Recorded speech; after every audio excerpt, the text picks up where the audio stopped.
In a world where schools are our canvas, as artists we must include all of the colors in the spectrum in order to represent all of our unique students. This includes gender, ethnicity, sexual orientation, and native language, disability status, age. Culture defines who we are and defines how we think, feel, and behave in society. Whether we work in K through 12 or post-secondary arena, as educators, we all have the potential to significantly impact our students' behaviors and performance. As teachers, we affect the lives of our students. Sociopolitical awareness is important as cultural awareness. Schools should be models for the expression of human rights and respect for differences. Successful teachers focus on student learning and ensure that students develop cultural competence in a minimum of 2 cultures, but this must include their own culture. Each of our opinions and ideas counts. It is our responsibility to teach students that cultural differences have strength and value. We are meant to create productive citizens that impact the world in a positive way. Ideas are important. Let students know that. Now, when it comes to migration, as more and more cultures meld with ours, it is important that we not allow the divide to become wider. Instead, it is important to embrace all differences and prepare for them. We are not doing so well in closing the gap in education. Students are not achieving proficient levels. Our end goal as educators is to help students go to college or university or to get a well-paying job. But in order to do this, we must strive to close that gap.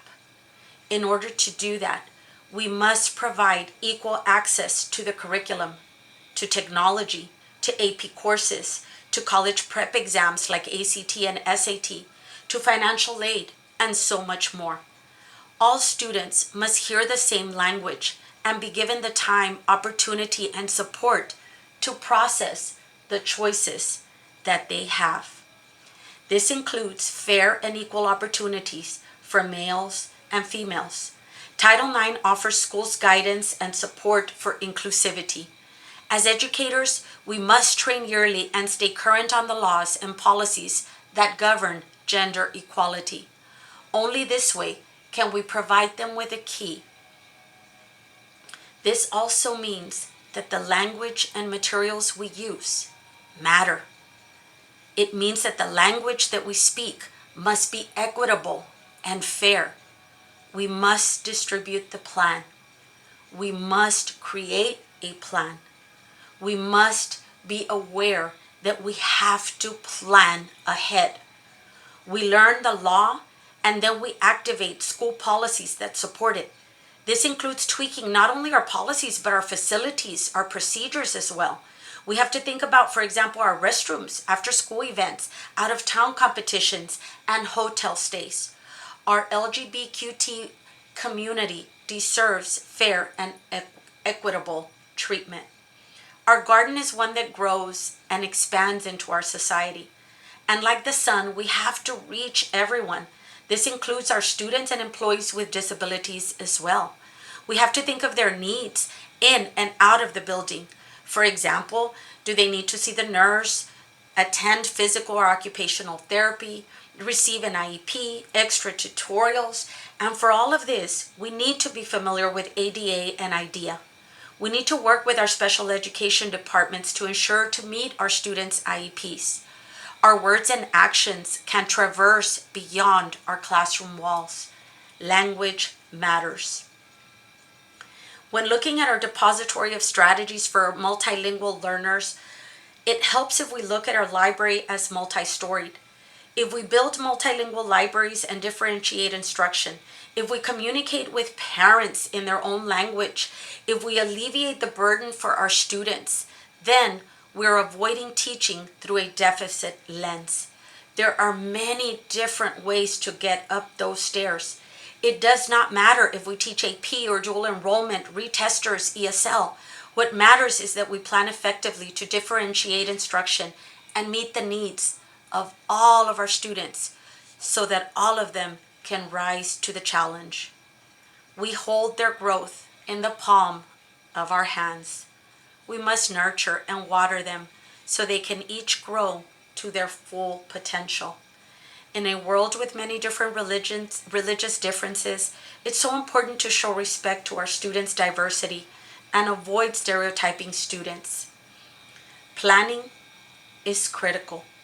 It is important that as we plan our course curriculums, we incorporate global perspectives with worldwide events and actions. Our innovative lessons must be inclusive and universal. This way, we can serve our students effectively and do justice to their backgrounds. As we recognize publicly that differences in language or dialect do not imply shortcomings in our students, we allow them to incorporate as much or as little of new cultures as they need. It is important to learn our students' narratives, to become acquainted with other cultures, so that all of us can grow.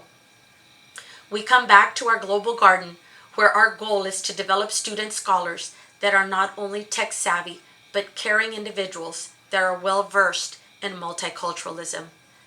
Scholars that are not just intelligent, but kind and productive citizens of our global world. As we, their role models, model democracy, equity, and social justice in our classrooms, we will be teaching our students to be cognizant of and accepting of the dynamics our wonderful world has to offer. I repeat, they live balanced lives where they are not just intelligent, but kind, productive citizens of our global world. We hold the power within our classrooms to give hope and positivity to those we teach. Let us be the learned by showing respect and equity to all. Let us attempt to reach all students, even those that are in the faraway field.